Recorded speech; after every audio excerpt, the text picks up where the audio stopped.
Y dicen que Bochica tiempo después desapareció silenciosamente el salto del Tequendama, venido. Entonces después desapareció silenciosamente como había venido. Entonces me pareció muy interesante esa lectura porque de comienzo y de entrada el personaje principal del que estamos hablando aquí, Bochica, nada parecido a los aborígenes que estaban allí. Entonces aquí es donde uno se pone a pensar, bueno, ¿y este hombre, este caballero de dónde salió? O sea, ¿y cómo fue que vino de alguna manera pues a impartir una ayuda, un conocimiento con estas personas? Entonces, pues yo no sé, mi queridísimo amigo Frank, ¿tú qué piensas de esto? Pues muy interesante, mi queridísima amiga Dai, y bueno, también lo que ha comentado mi queridísimo amigo Nahualito, realmente, bueno, pues es el origen que en algún instante le vamos como asignando, ¿no? A toda esta historia, a todo lo que ha pasado, a todo lo que ha vivido en nuestro pueblo, en nuestras ciudades hoy día, de cómo se han ido conformando, ¿no? Y bueno, cómo es que sale de la nada, y bueno, para empezar, la nada es algo que inexistente, entonces pues de ahí sale, ¿no? Hay veces que decimos, bueno, ¿y qué es la nada? Pues es el origen de donde salió este señor Bochica. Y luego de alguna otra manera que llegó y empezó a organizar de una manera social a todas las personas, les empezó a enseñar, a ayudar de alguna forma, bueno, qué era lo correcto y qué era lo incorrecto, y empezó ahí con sus enseñanzas, bueno, pues parte, ¿no? De cultivar esas formas o esas raíces con las cuales yo creo que nos vamos identificando a través del paso y del tiempo. Y bueno, al parecer fue un personaje muy importante y sobre todo trascendente, que de igual manera, así como se fue, pues igual y en algún instante pudo haber aparecido en alguna otra civilización. Nahualito. Sí, mira que todo esto, como te decía, todo se entreteje. Digamos que voy a empezar con los apuntes que nombró ahorita Dara. Lo que habla sobre Bochica, la tez de él, no, o sea, como una persona, digamos, tú eres un aborigen, que solo ves de piel oscura, y llega a un ser blanco a darte ¿cómo llamar esto? Unas enseñanzas, ¿sí?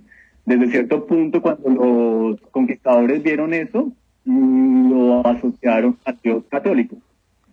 No sé si se dan cuenta que de pronto las imágenes que pinta, digamos, no recuerdo el nombre de este pintor que pintó la basílica, habla sobre Miguel Ángel, sobre un dios que es blanco con cabellera blanca, y así se describe mucho como era Bochica.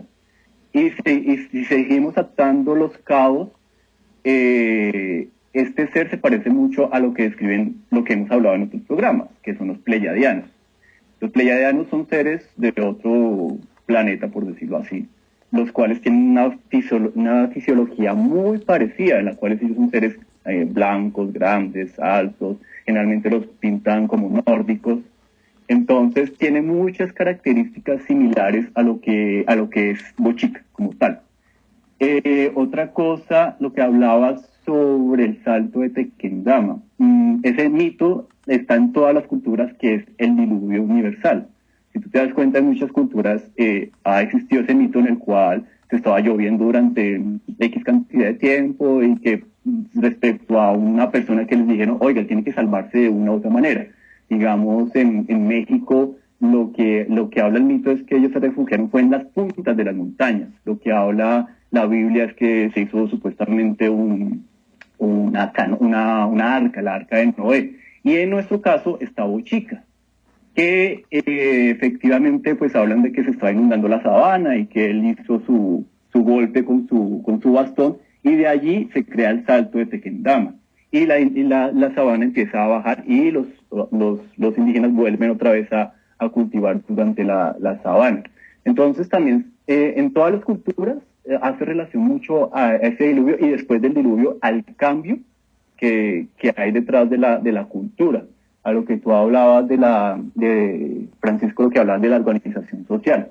Muy importante que casi siempre estos seres vienen con una ideología no de conquista, sino una ideología de enseñanza al pueblo que se encuentra. Entonces, digamos, ellos vinieron enseñando también lo que es lo económico, lo político, lo social, lo religioso, lo espiritual.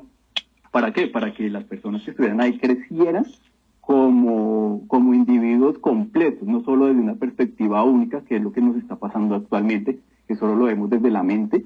Ellos no, ellos todos trataban a la persona con su complemento completo, ¿no? Entonces decían, listo, tú no eres solo un cuerpo, tú vienes también a vivir una experiencia aquí, más allá de un nacer, morir, crecer y ya, no más. No, tú también vienes a una experiencia de crecimiento. A eso le llamaban, a eso tenía mucha relación a lo que es el maíz. No sé si has visto el maíz. El maíz en todo lo que es América, ¿no? Desde Centroamérica, no sé si Norteamérica, no lo he estudiado como tal, pero desde Centroamérica a Suramérica, el maíz es el alimento que adoran, por decirlo así, que le tienen una fijación a ese producto. ¿Y qué pasa con el maíz realmente? El maíz no es una planta que nació naturalmente. Ellos tuvieron que cultivarlo muchísimas veces, o sea, cogían el maíz, cogían los mejores granos y lo volvían a cultivar. Otra vez, cogían el maíz, cogían los mejores granos y lo volvían a cultivar. Entonces, ¿qué quiere decir eso? Eso quiere decir que es ¿cómo llamar esto? Que están extrayendo lo bueno del maíz para que el próximo maíz sea... Estaba contando un poquito de las características que se juntan en diferentes historias de la cultura a nivel americano, que hablaba que Quetzalcóatl y Bochica tenían muchas características en común, que dependía de la cultura, asimismo se desarrollaba la forma de expresión a cómo contar la historia, ¿no? Entonces, digamos, como les contaba de Bochica, pues no hubo una historia escrita, sino que fueron los conquistadores, en México también pasa lo mismo que es con Quetzalcóatl. Entonces los dos tienen esta misma función, que es crear, no es crear, es identificar al ser humano más allá de lo humano, es más allá, es poder trascender esa humanidad y volverla, llamémosla, digamos que en estados, que es lo que más se conoce a nivel de yoga, que son los estados de iluminación, los estados de crecimiento personal, los estados en los cuales yo soy una persona en la cual me integro tanto a nivel externo como a nivel interno. Entonces, los dos tienen esa característica, que es buscar que la sociedad trascienda. Y la sociedad trasciende a raíz de ¿quién? De uno. Entonces, por eso tomaba lo del maíz, que el maíz se escogía del mejor grano para llegar a las cualidades mejores del maíz, a las propiedades mejores del maíz. Al principio el maíz era un maíz pobre, sin ningún tipo de propiedades, y era un maíz salvaje, por llamarlo así. Y después el aborigen empezó a cultivarlo para que fuera un maíz con más propiedades. Lo mismo debe pasar con nosotros. Entonces, estos seres, digamos que a lo que hablábamos de que vienen de otros, pareciera que fueran personas extranjeras a las regiones en las cuales ellos llegaron, a lo que hablábamos que al parecer podrían ser seres de otros planetas o algo así. Entonces, obviamente se crea una idea un poco grande, pero es solo por el pensamiento que tenemos actualmente. Ellos en su época no tenían esa ideología, para ellos eran seres comunes y corrientes, como si fuéramos hermanos, a lo que actualmente llaman hermanos mayores, que son los seres galácticos. Y lo más importante, el punto al que voy, el que ellos venían a enseñarnos lo que es la economía, la política, lo social, lo religioso, lo artístico, y poderlo plasmar dentro de nosotros y plasmarlo y expresarlo hacia el mundo. Entonces es más o menos eso a lo que hacía referencia a estos grandes maestros, por llamarlos así, en las diferentes culturas. Bueno, ok. Como bien comentaba nuestro queridísimo amigo Nahual, yo también pensaba en algún momento, por la descripción, que podría ser alguien así como de lo que hablan por las redes y todo esto acerca de la Hermandad Blanca o los pleyadianos, ¿no? Que también de alguna forma se destacan por esa fisionomía, que casi que lo pueden confundir con ángeles, pero sin alas, es la diferencia, ¿no? Entonces, de alguna forma es interesante cómo también en América, y especialmente en mi tierra, cómo se han venido manifestando estos seres que de alguna manera por nuestros aborígenes han sido llamados dioses, por el conocimiento, por la fuerza, por la trascendencia que este personaje pueda tener.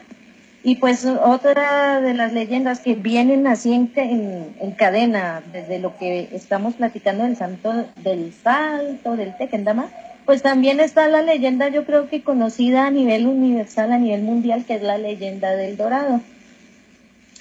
Entonces, pues de todas las leyendas de América precolombina, ninguna ha sido tan universalmente conocida como esta leyenda. Y pues cada vez que se posesiona un nuevo cacique, los muiscas organizaban una ceremonia, ¿no? El heredero, el hijo de una hermana del cacique anterior, quien antes de esto se había purificado anondando aunando durante 6 años en una cueva donde no podía ver ni el sol, ni comer, ni beber, ni mantener relaciones íntimas con alguna mujer. Entonces era conducido a la vera de la laguna, donde los sacerdotes los desvestían, untaban su cuerpo con una resina pegajosa y lo rociaban con polvo de oro.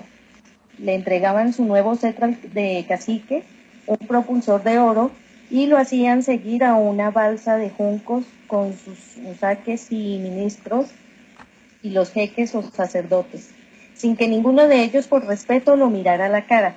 El resto del pueblo permanecía en la orilla donde prendían fogatas y rezaban de espaldas a la laguna. Mientras la balsa navegaba en silencio hacia el centro de la laguna, con los primeros rayos del sol, el nuevo cacique y su séquito arrojaban a la laguna oro y esmeraldas como ofrendas a los dioses. El príncipe, despojado ya del polvo de oro que lo cubría, iniciaba su regreso a la tierra, en tanto resonaban con alegría tambores, flautas, cascabeles, después de que el pueblo pues bailaba, cantaba y tomaba chicha. Que esa es la bebida más nacional que pueda existir aquí, la mejor. Entonces, durante varios días. Mira que esta leyenda es muy interesante. Aquí, mi queridísimo amigo Frank, te comentamos Sí, que existe un lago en el que hay mucha magia, es muy atractivo para las personas del extranjero, aún mucho más que los que estamos aquí. ¿Por qué? Porque aquí se han generado se dice que se han visto esferas de colores sobre el lago. Algunos se les han presentado, han tenido avistamientos y cosas así. Entonces lo que quise fue como comentarles un poco a los radioescuchas, leerles un poco en qué consiste la leyenda del Dorado y por qué se le llama así, ¿no? ¿Por qué? Porque pues de ahí, aparte de la trascendencia espiritual, por decirlo así, tiene mucha connotación. Entonces, pues no sé, mi queridísimo amigo Nahual, que nos puedas comentar con respecto a este emblema de leyenda que tenemos aquí en nuestro país. Has tomado un punto muy importante sobre la leyenda del Dorado. La leyenda del Dorado, digamos que hay varias versiones de la leyenda del Dorado. La primera versión habla, digámoslo, desde la ambición del conquistador. Cuando llegaron los conquistadores, los aborígenes, al ver su ambición, les inventaban historias para que ellos se fueran por allá a buscar algo que no existía, ¿no? Entonces, ellos le decían que había mucho oro, porque pues era la ambición de los conquistadores, y les decían que existía una ciudad llena de oro y demás, pues era como para extraerlos del verdadero objetivo. Entonces, lo que tú hablas de la leyenda de la laguna de Guatavita es muy importante, digamos que a nivel de cosmovisión, los indígenas, todas las lagunas son sagradas. Como te decía, Iguaque es una laguna también que es sagrada. Guatavita es una laguna sagrada.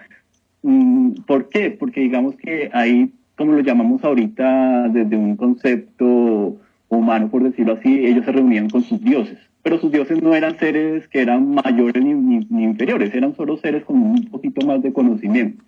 Entonces ellos buscaban hacer una trascendencia de su humanidad para poder lograr ese estado al cual era el oro. El oro es como el metal más precioso que existe, es el metal más puro. Entonces, a nivel alquimística, al nivel alquimístico, se buscaba también, no sé si has escuchado, por ejemplo, los alquimistas lo que buscaban era el oro, pero realmente no era el metal oro, sino nosotros volvernos ese oro, lo que hablaba exactamente del maíz.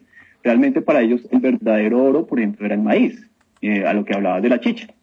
La chicha era, o es todavía, es una de las bebidas sagradas de esta época. ¿Por qué? Porque proviene del maíz y de cierta manera y de cierto respeto se puede llegar a trascender a nivel mental, espiritual y cognitivo.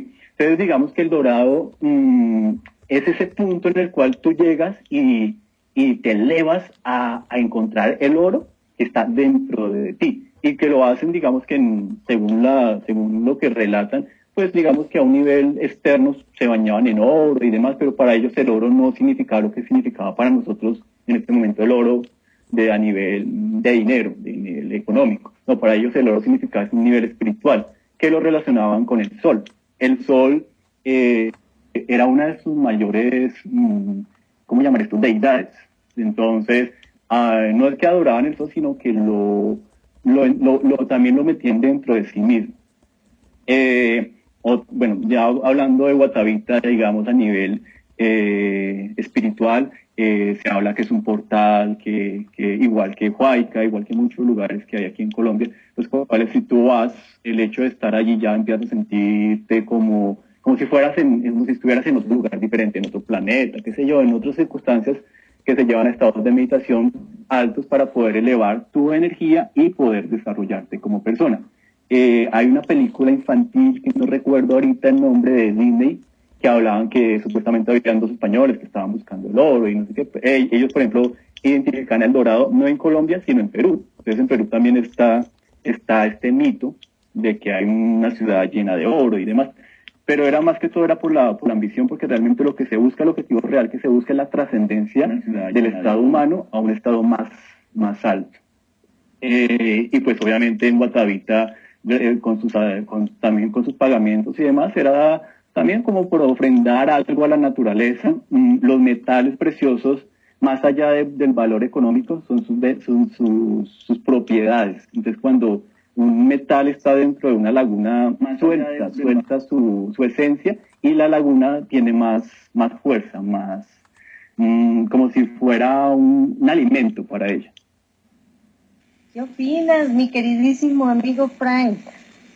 Pues la verdad está muy interesante, ¿no? Más bien ese es el significado que se le ha dado al oro a través de las diferentes culturas, a través del tiempo, qué ha significado, qué es lo que ha, por ejemplo, ¿no? A través de la cultura ¿qué te gusta? Del catolicismo, ¿no? ¿Qué significado se le dio a la manzana? ¿Cuál fue el origen, ¿no? De entre Adán y Eva? Y bueno, pues hoy día esto que estamos conociendo a través de esta cultura, bueno, pues es muy interesante. De alguna manera, bueno, es el hecho de la transformación del ser humano, ¿no? Y dejar de ser lo que somos y darle todavía como que una capacidad a nivel para poder visualizarlo, decir, bueno, qué es lo más puro o qué es lo más, ¿cómo te diré?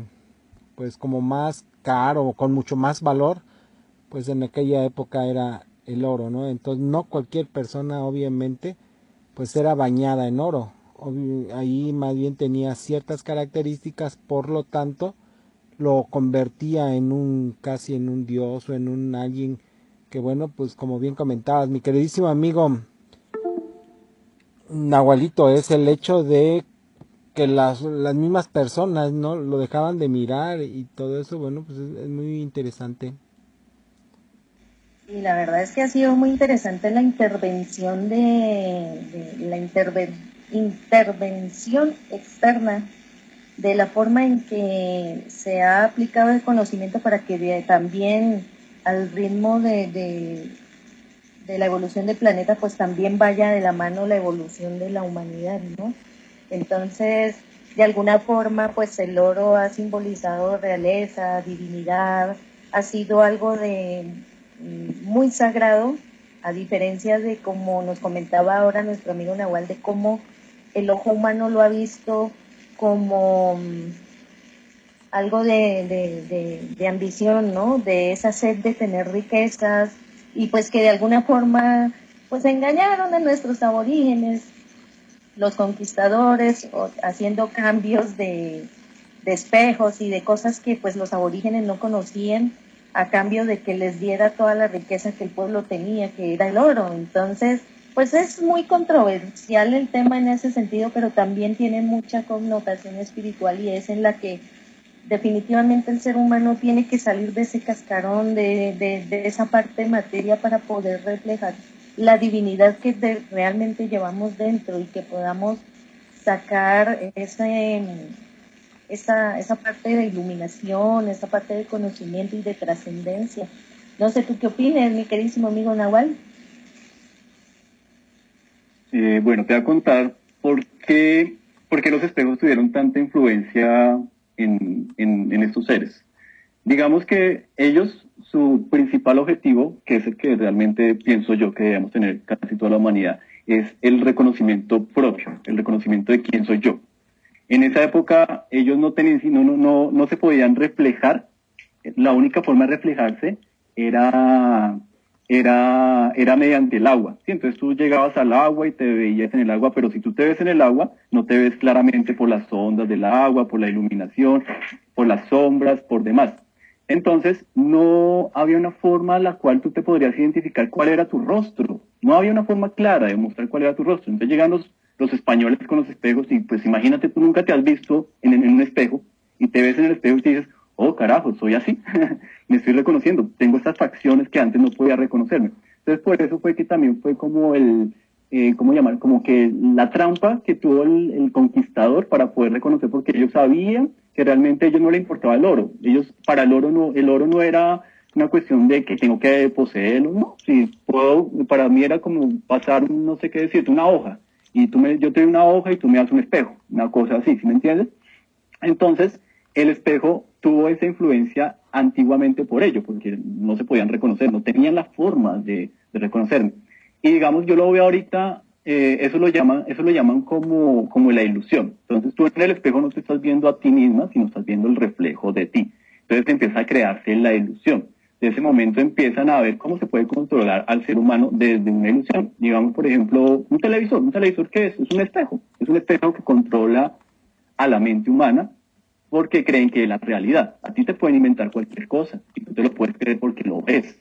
Entonces, ahorita ya no hay espejos, hay televisores que controlan a la humanidad, televisores o computadores o bueno, lo que fuera. Entonces eso va respecto a los espejos. Hay otra cosa que me parece interesante connotar sobre las características que ellos tenían. Y por ejemplo, es que ellos no tenían un calendario solar, que es como el que tenemos nosotros, sino tenían un calendario lunar, en el cual el calendario lunar habla de que son 13 meses, como los ciclos de la luna. ¿Ya? Y ahí va a la referencia de los ciclos de las mujeres, de cuando llegan en su menstruación, y que tiene 28 días, y así mismo pasa con la luna.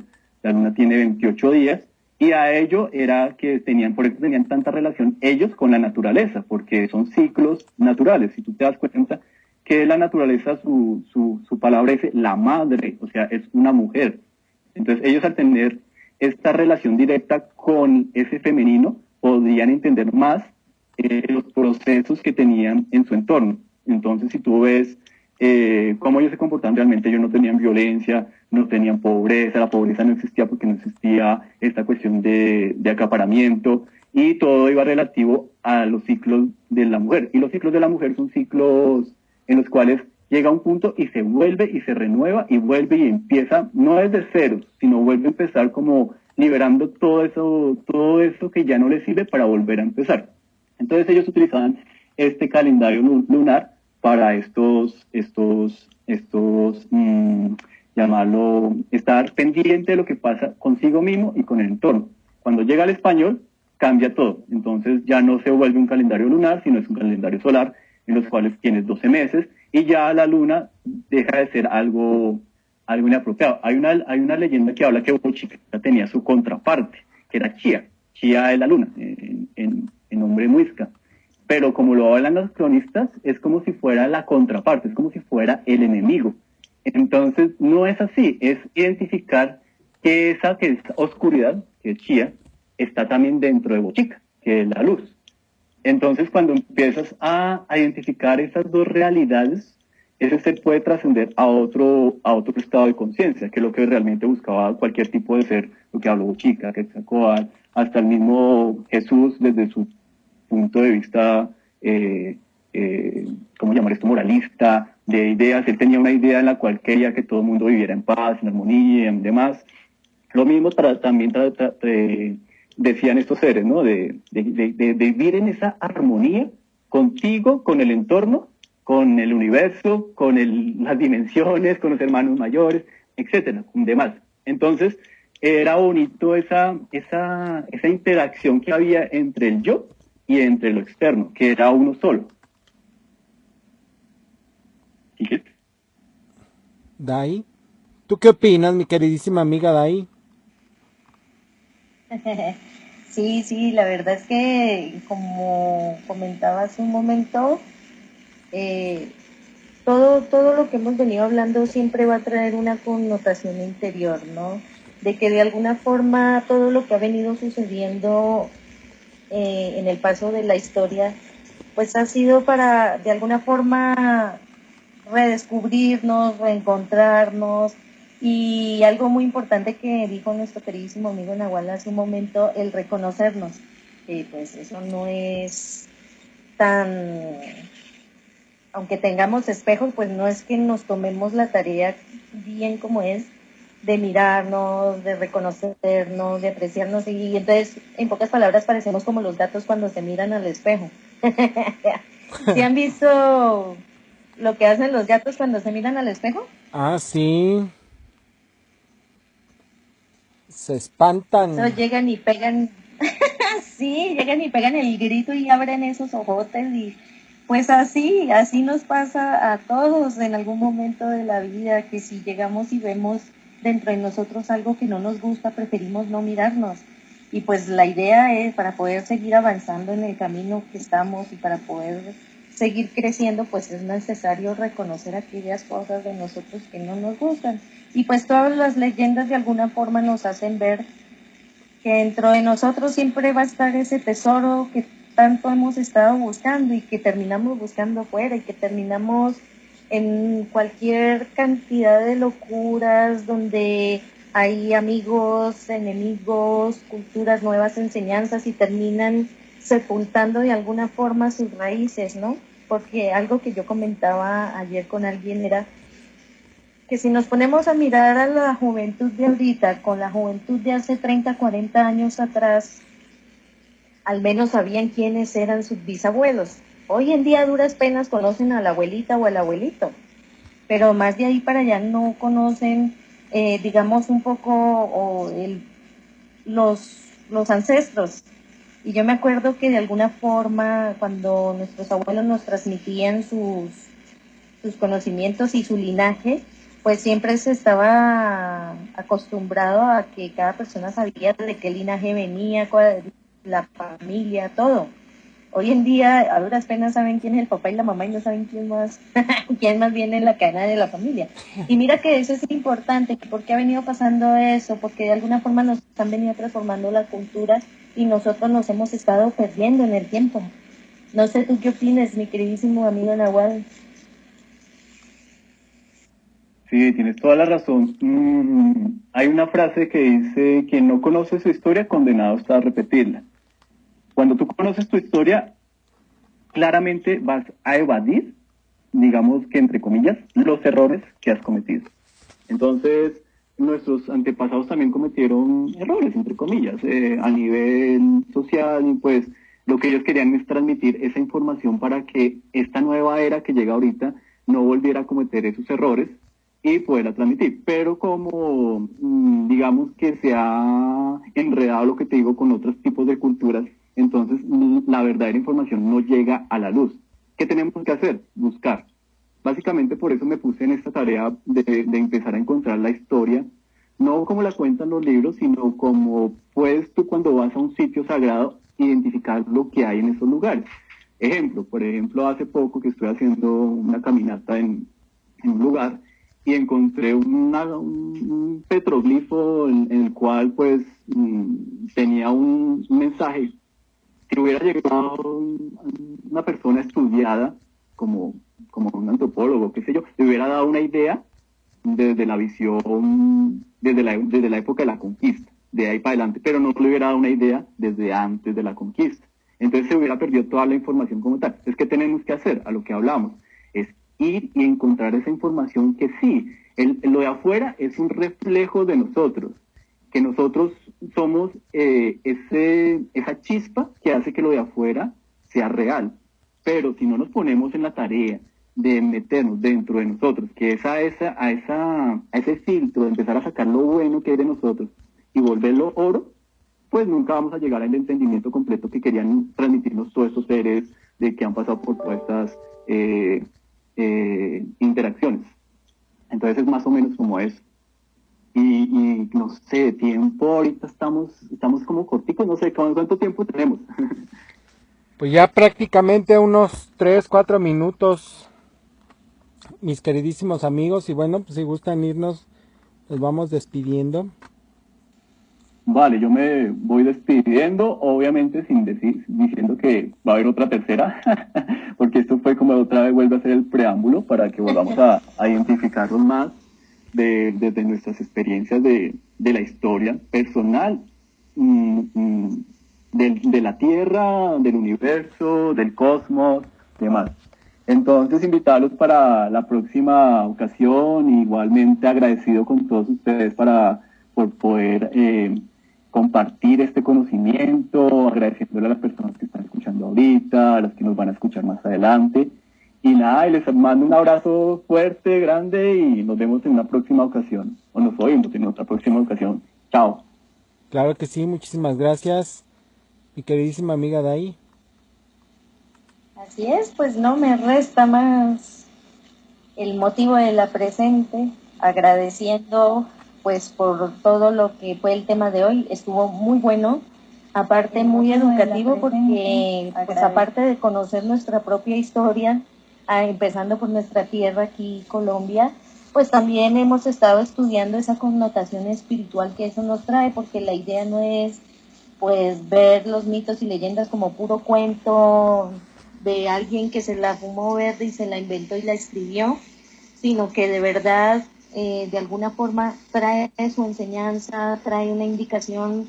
A veces este tipo de cosas traen códigos ocultos que de alguna manera solo con la experiencia personal se puede hallar, se puede encontrar. Y pues bueno, un abrazo muy especial, chicos, para ustedes. Muchas gracias por compartir este espacio conmigo. Y pues un abrazo especial para todos nuestros queridísimos y queridísimas radioescuchas. Muchas gracias por sintonizarnos.